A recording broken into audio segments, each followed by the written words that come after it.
বহুদিন আগের কথা। চণ্ডালপুর গ্রামে কিছু বাচ্চারা খেলতে খেলতে দূরের এক জঙ্গলে চলে যায়। সেখানে তাদের তেষ্টা পায়। জলের খোঁজ করতে করতে তারা একটা পুকুরের ধারে আসে, কিন্তু সমস্যা হলো তারা জল খাবে কি করে। বারবার হাতে তুলে জল খেলেও তাদের পেট ভরছিল না। এমন সময় তাদের নজর পড়ল সেখানেই পড়ে থাকা প্রায় মাটিতে ঢাকা একটা কেটলির দিকে। তারা গিয়ে ওটাকে তুলে নিয়ে আসে আর নিজেদের মধ্যে বলাবলি করে, বন্ধুরা, এই কেটলিটা বেশ ভালো জল খাবার জন্য। জলও খাবো আর সঙ্গে নিয়েও যাব। আরে বুদ্ধ, পাগল নাকি তুই? দেখ কি নোংরা এটা। তাতে কি হয়েছে রুদ্ধু? ঘষে পরিষ্কার করে নিচ্ছি। ভেবে দেখ, সারাদিন আমরা কত দূরে খেলতে যাই, সেখানে যদি তেষ্টা পায় আর যদি জল না পাই তো? শুদ্ধ ঠিক কথা বলছে। দাঁড়া, আমি ঘষে পরিষ্কার করে দিই। তুই দেখ, এর ওপরে নোংরাটা কিছুতেই পরিষ্কার হচ্ছে না। আরে নাম তো আমার বুদ্ধু, আর বুদ্ধুর মতো কথা তুই বলছিস? আরে পাথরে একটু ঘষে নে, তাহলেই দেখবি পরিষ্কার হয়ে যাবে।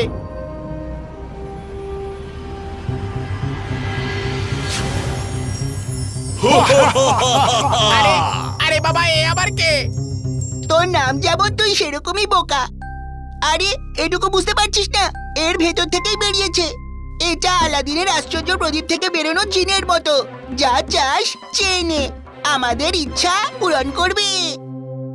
তাই নাকি? তাহলে যা, আমাদের জন্য জল খাবার একটা করে গ্লাস নিয়ে আয়। আমি কিন্তু তোমাদের কোনো চাকর নই। কিন্তু তুমি তো এই কেটলি থেকে বেরোনো জিন।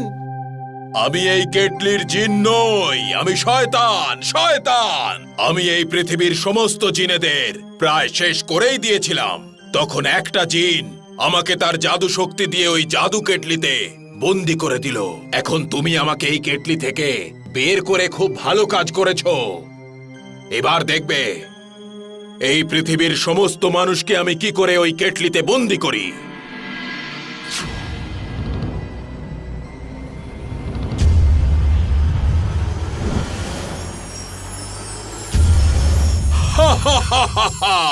এবার দেখবে এই পৃথিবীকে আমার হাত থেকে কেউ বাঁচাতে পারবে না। পৃথিবীর সমস্ত মানুষকে আমি এই জাদু কেটলিতে বন্দি করে রাখবো। তুমি হয়তো ভাবছো আমি তোমাকে কেন এই কেটলিতে বন্দি করলাম না, কারণ তুমি আমাকে মুক্তি দিয়েছো। তাই আমি তোমাকে এই পৃথিবীর রাজা হওয়ার পরেই এই কেটলির মধ্যে বন্দি করে রাখবো। আমি এটাই চাই, তুমি আমাকে রাজা হতে দেখো। আর তারপর জিন হাওয়ায় ভেসে ভেসে তার জাদু কেটলি নিয়ে ঘুরে বেড়াতে লাগলো। আর যে মানুষকেই সে দেখতে পেত তার সামনে তার কেটলিটা এগিয়ে ধরতো।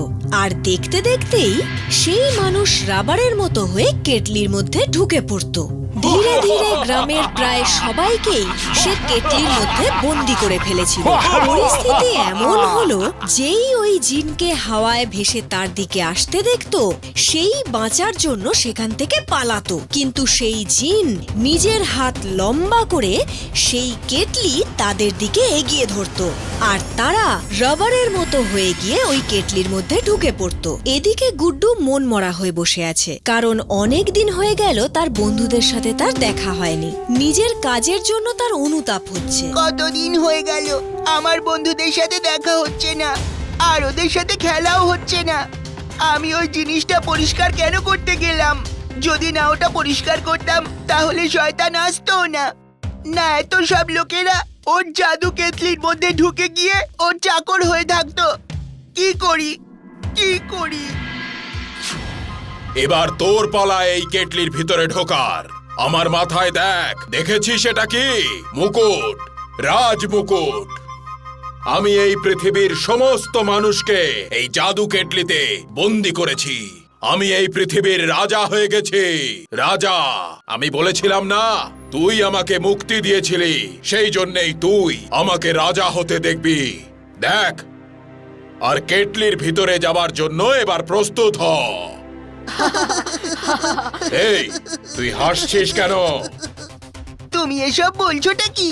তুমি এই জগৎ সংসারের মানুষকে এই কেটলির মধ্যে পুরে রেখেছো? হ্যাঁ, সেই জন্যই তো শয়তান সাম্রাজ্যের লোকেরা আমাকে তাদের রাজা বানিয়েছে। আমি এসব মানতেই পারছি না। এই ছোট একটা কেটলির মধ্যে জগৎ সংসারের মানুষেরা কিভাবে ঢুকে থাকতে পারে? তোর এটা বিশ্বাস হচ্ছে না? না, আমার তো মনে হচ্ছে যে আমার সব বন্ধুদের তুমি অন্য কোথাও লুকিয়ে রেখেছো। যদি এর মধ্যে থাকে তাহলে দেখাও আমাকে। তুই আমাকে মুক্তি দিয়েছিলি, তাই তোর ইচ্ছে পূর্ণ করা আমার কর্তব্য। এই দেখ।